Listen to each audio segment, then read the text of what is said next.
सहनाववतु सहनौ भुनक्तु सह वीर्यं करवावहै तेजस्विनावधीतमस्तु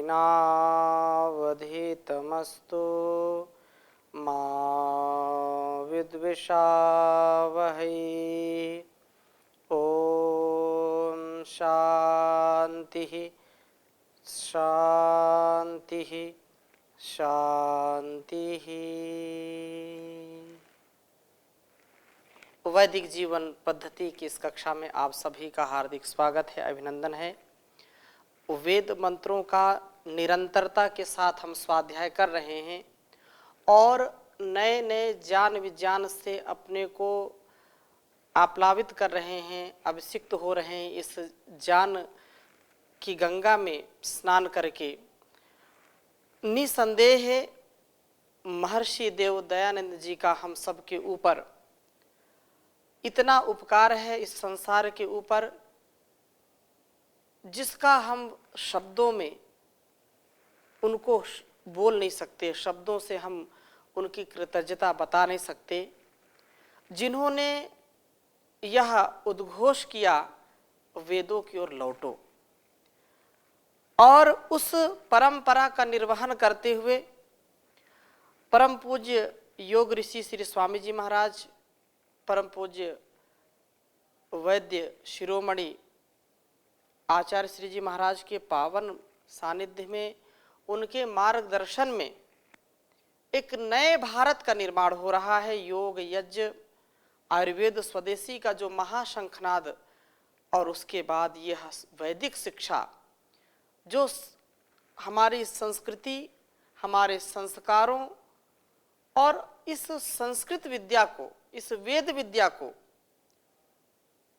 विश्व पटल पर स्थापित करने का महायज्ञ चल रहा है यहाँ से। और हम सभी वेद के तथ्य को, वेद के सत्य को समझने का प्रयास कर रहे हैं। वास्तव में दिव्य मन व दिव्य संपत्ति से हम युक्त हो जाते हैं। हमें दिव्य मन के साथ संपत्ति प्राप्त हो, हम रोगों व वासनाओं से पीड़ित ना हो, तथा सच्चे जितेंद्रिय बने, सच्चे हम अपने आप अपने स्वामी बने। ऐसी भावना के साथ वेद का स्वाध्याय हम कर रहे हैं। ऋग्वेद के प्रथम मंडल के 92वें सूक्त को हम पढ़ रहे हैं और यहाँ बहुत ही सुंदर बात कही है दिव्य मन व दिव्य संपत्ति के विषय में। 92वें सूक्त के पहले हमने जो 91वें सूक्त पढ़े थे, उसमें अनेक मंत्र हैं। इसमें 23 मंत्र हैं। मैंने पहले भी चर्चाएं की हैं और अनेक मंत्रों का आपके बीच में शब्दार्थ निवेदन किया था। अंतिम मंत्र पढ़ के फिर हम 92वें सूक्त के कुछ मंत्रों का स्वाध्याय करेंगे। मन दिव्य हो तो संपत्ति भी जो मिलती है दिव्य ही मिलती है। मन जब तक हमारा ठीक नहीं है, तब तक सब कुछ मिलने के बावजूद, सब कुछ मिलने पर भी हम सुख और शांति का अनुभव नहीं कर पाते हैं। बहुत ही सुंदर मंत्र है। आपके समक्ष मैं इसको लिखता हूं, फिर चर्चा करूंगा। ओम देवेन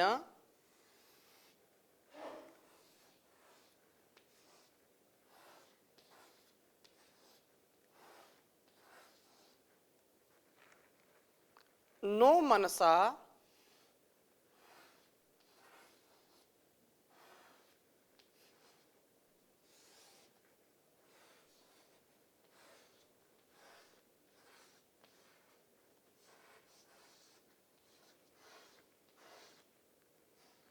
ओम देवेन नो मनसा देव सोमरायो भागम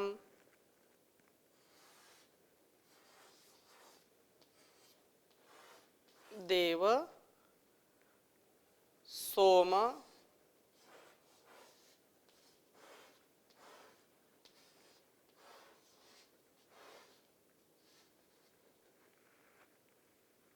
रायो भागम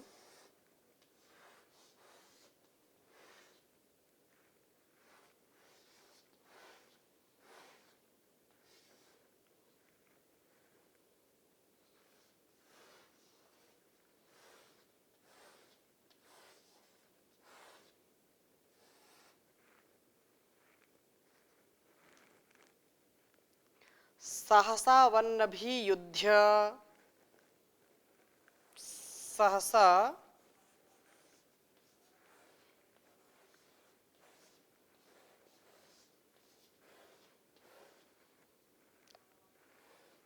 सहसा वन्नभि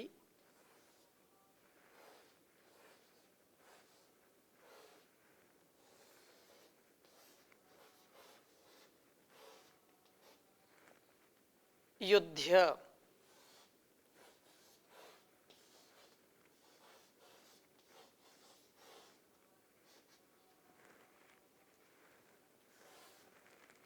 मात्वा तनदीशिषे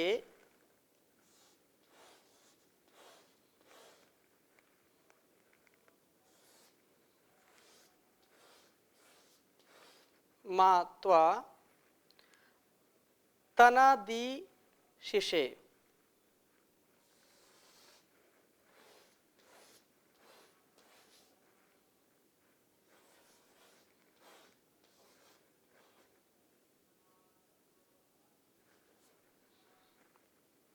दीशिषे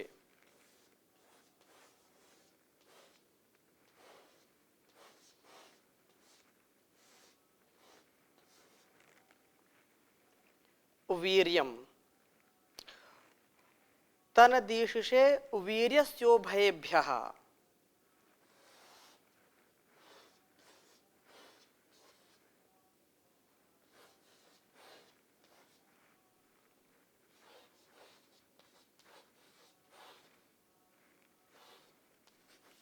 वीर्यस्य वीर्यस्योभयेभ्यः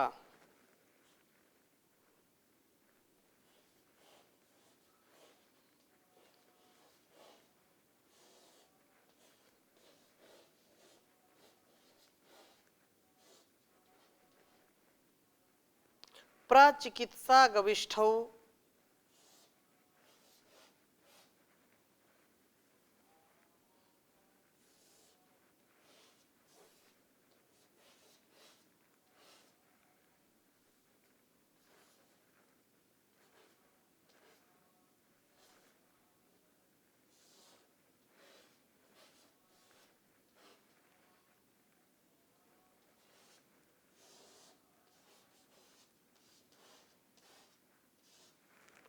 प्रचिकित्सा गविष्ठौ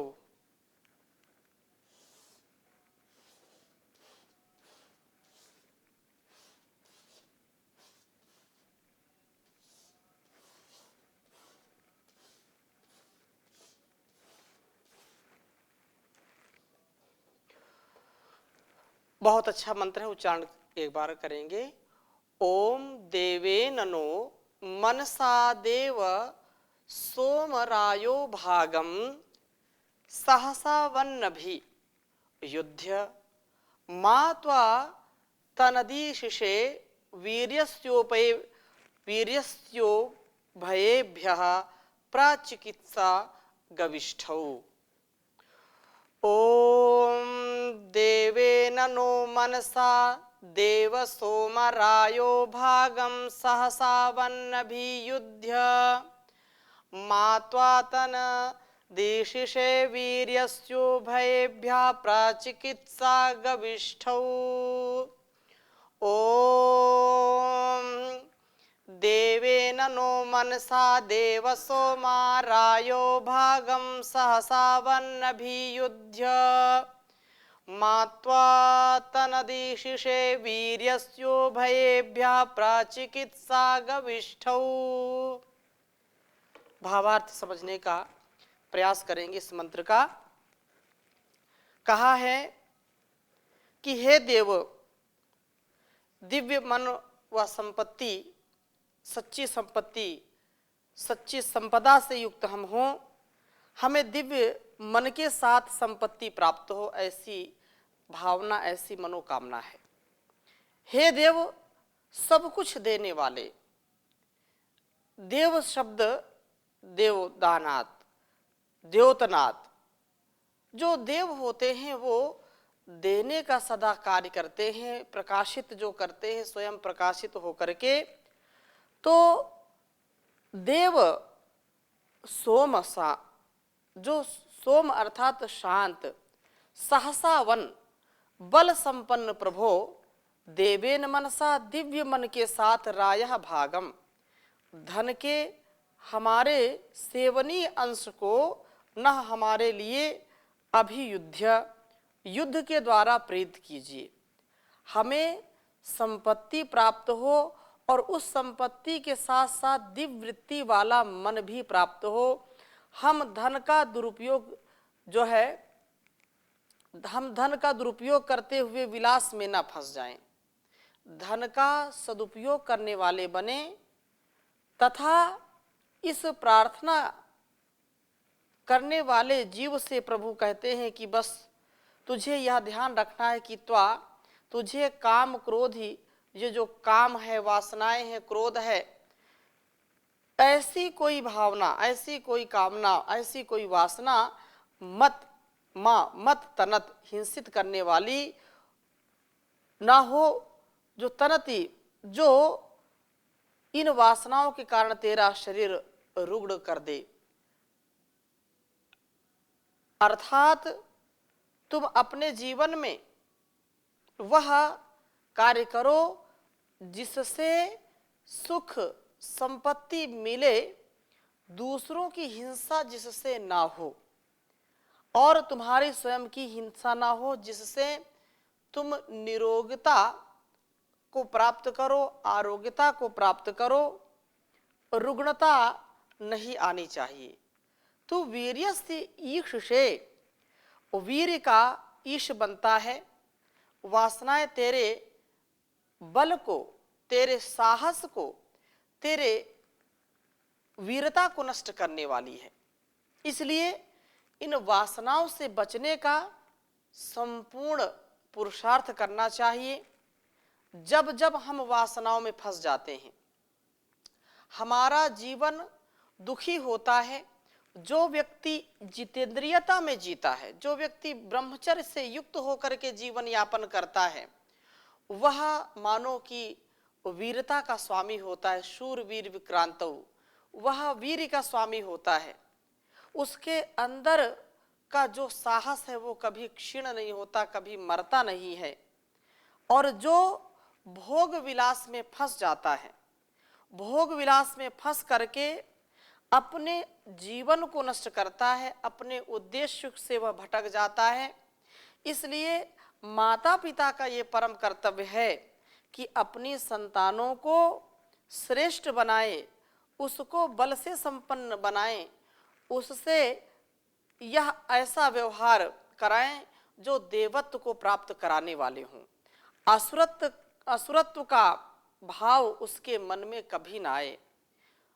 देव बन करके वह जीवन को मानव बन करके, श्रेष्ठ मानव, उत्तम मानव बन करके जीने का प्रयास करे। जो दानवी स्वभाव है, जो दानव का स्वभाव संस्कार है, उससे सदा बचाने का प्रयास करें।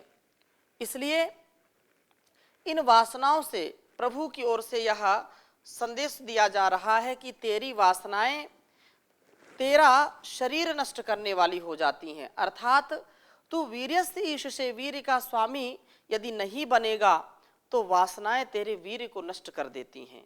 और मरणम बिंदु पातेन कहा है, जब हम ब्रह्मचर्य से युक्त होकर के जीवन नहीं जीते हैं तो अल्प आयु में ही मृत्यु के आगोश में समा जाते हैं। अल्प आयु में ही हमारे शरीर के अंग प्रत्यंग रुग्ण हो जाते हैं, वे कमजोर हो जाते हैं, हड्डियां हमारी कमजोर हो जाती हैं, आँखों की रोशनी, दृष्टि कमजोर हो जाती है, कानों में सुनने का सामर्थ्य घट जाता है। ऐसे पूरे शरीर को रोगग्रस्त बना लेते हैं जो लोग वीर्य का धारण नहीं करते हैं, ब्रह्मचर्य का पालन नहीं करते हैं। तो हे परमपिता परमेश्वर, मैं वीर्य को नष्ट करने वाला ना हूं, मैं जितेंद्रिय होकर के संपूर्ण ऐश्वर्य को प्राप्त करने वाला हूं। गविष्ठौ, जो गविष्ठौ कहा है, इस जीवन संग्राम में तू उभयभ्य, दोनों से, यहाँ अपने ओर से भी हम प्रार्थना करें, ईश्वर की ओर से। जैसे माता पिता बच्चों को समझाते हैं कि ऐसा आप करेंगे तो आपका जीवन सफल होगा, ऐसा नहीं करेंगे तो जीवन आपका विफल हो जाएगा, नष्ट हो जाएगा। इसलिए आप इस जो है जीवन को सुदृढ़ करिए, व्यवस्थित करिए और जितेंद्रियता के साथ वीर्य का रक्षण करिए। प्रचिकित्सा, होने वाले उपद्रवों को दूर कर शरीर में जो रोग उत्पन्न हो जाते हैं उन रोगों को दूर करो, और मन में होने वाले जो काम क्रोध आदि हैं, जो क्षोभ हैं, उन क्षोभ को तो तू दूर करने वाला बन। तन का रोग जब आता है तो मन भी उससे खिन्न हो जाता है, मन हमारा कार्य में लगता नहीं, नैराश्य हमारे हाथ में लगता है, निराशा हताशा हमारे जीवन में आ जाती है। परंतु जो व्यक्ति मन की साधना करते हैं, मन के साधन को समझ करके उसका सदुपयोग करते हैं, वे सारी बाधाओं को पार कर जाते हैं। और यहाँ पर यह बात कही है कि जो तन का रोग और मन का रोग है उसको दूर करने का सामर्थ्य तुझ में है, अर्थात हम सब में ऐसा सामर्थ्य है कि हम अपने तन की और मन की आदि और व्याधियों को नष्ट कर सकते हैं। समाधि की प्राप्ति से उस सारे रोग का जो समूह है उसको नष्ट कर सकते हैं। इसलिए यहाँ प्रार्थना की है कि हमें दिव्य मन के साथ संपत्ति प्राप्त हो, हम रोगों व वासनाओं से पीड़ित ना हो, वीर के ईश बने। यह बहुत ही सुंदर प्रार्थना है कि रोग व्यक्ति को इतना कमजोर कर देता है, चाहे मन का रोग हो चाहे शरीर का रोग हो। और रोग कहाँ है? जहाँ भोग है। तो जहाँ भोग है वहाँ रोग है। इस से बचने का एक ही उपाय है, वह है योग। योगमय जीवन, प्राण की साधनामय जीवन, कल्याणमय जीवन जीने की जो कला है, इन ऋषियों से हमको सीखनी चाहिए। और इस मंत्र में यही संकेत किया है कि दिव्य मन के हम धनी बने, दिव्य धन तो अपने आप आ जाएगा। इसलिए मनेव मनुष्याणाम कारणम बंध मोक्षयोः कहा है। मनुष्य का मन ही उसके बंधन का, उसके मुक्ति का कारण बनता है। यदि मन चंगा तो कठौती में गंगा लोग बोलते हैं। मन यदि दूषित है तो कभी भी व्यक्ति सुरक्षित नहीं रह सकता है। मन की जो तरंग है वह व्यक्ति को मिटा देता है। मन की यदि हम सच्चाई के साथ, क्योंकि मन शिव संकल्प वाला भी है, वेदों में तो इसकी बड़ी महिमा गाई है, और इस महिमा को जान करके समझ करके हम जीवन को सुधारने का प्रयास करें। इसलिए कहा है, मिटा ले मैल अरे नादान, मिले मन मंदिर में भगवान।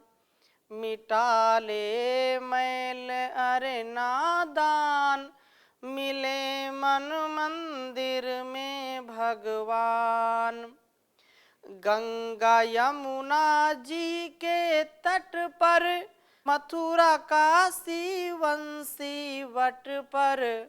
यमुना गंगा जी के तट पर, मथुरा काशी वंशी वट पर। नाहक क्यों होता हैरान, मिले मन मंदिर में भगवान। कस्तूरी मृग की नाभि में, मूरख ढूंढत वन झाड़ी में। क्योंकि कस्तूरी मृग के नाभि में होती है और वो उस सुगंध को ढूंढने के लिए इधर उधर पूरे वन में घूमता रहता है, फिरता रहता है, झाड़ियों में सूंघता रहता है कि इतनी सुगंध, इतनी सुंदर, इतनी सुवासित यह गंध कहाँ से आ रही है, जबकि उसी की नाभि से आ रही होती है। कस्तूरी कुंडली बसे, मृग ढूंढे बन माई। कस्तूरी कुंडली बसे, मृग ढूंढे बन माई। ऐसे घट घट राम है, दुनिया देखत नाही रे कबीरा, दुनिया देखत नाही। तो अपने इस मंदिर में सब कुछ है। सब स्थानों में घूम घूम करके व्यक्ति अपने को परेशान कर लेता है, क्योंकि वह भगवान तो हर इंसान के अंदर है। अलग अलग स्थान में जाने की कोई आवश्यकता नहीं है।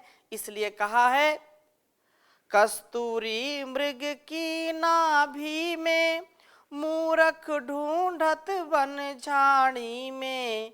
खोता भटक भटक जिन प्राण, मिले मन मंदिर में भगवान। मिटा ले मैल अरे नादान, मिले मन मंदिर में भगवान। तेरे पास बसे वो प्यारा, फिर क्यों फिरता मारा मारा। तेरे पास बसे वो प्यारा, फिर क्यों फिरता मारा मारा। निश दिन भटकता अजान, मिले मन मंदिर में भगवान। मिटा ले मैल अरे नादान, मिले मन मंदिर में भगवान। तज अजान शुद्ध कर निज मन, निश्चय हो प्रकाश प्रभु दर्शन। तज अजान शुद्ध कर निज मन, निश्चय हो प्रभु के तू दर्शन। पावे तू आनंद महान, मिले मन मंदिर में भगवान। मिटा ले मैल अरे नादान, मिले मन मंदिर में भगवान। मिटा ले मैल अरे नादान, मिले मन मंदिर में भगवान। मिले मन मंदिर में भगवान, मिले मन मंदिर में भगवान। तो उस परमात्मा को हम अपने मन में ही, अपने इस तन में ही बसा देखें। वह कण कण में जो रमा हुआ है, उसके बिना सारा संसार अधूरा है, सारा संसार आधारहीन है, निराधार है, क्योंकि वह जगदाधार है। उस परमात्मा की हम सदा सर्वदा भक्ति करें और अपने मन की शुद्धि करें, क्योंकि मन हमारा शुद्ध होगा, हमारा भाव शुद्ध होगा, विचार शुद्ध होगा, तो निस्संदेह उस परमात्मा का हम अनुभव कर पाएंगे और अपने मानसिक और शारीरिक रोगों से बच पाएंगे। मानसिक और शारीरिक रोगों से बचेंगे तो हम बल का, ज्ञान का आधान कर पाएंगे, धन का अर्जन कर पाएंगे, धनार्जन कर पाएंगे और सारे दुर्गुण दोषों से बच पाएंगे। तो हमारा यह सतत अभ्यास, सतत प्रयास चलता रहे। इन्हीं शब्दों के साथ आज की कक्षा को यहीं पर विराम देते हैं। शेष चर्चा अगली कक्षा में करेंगे। ओम शांति शांति शांति।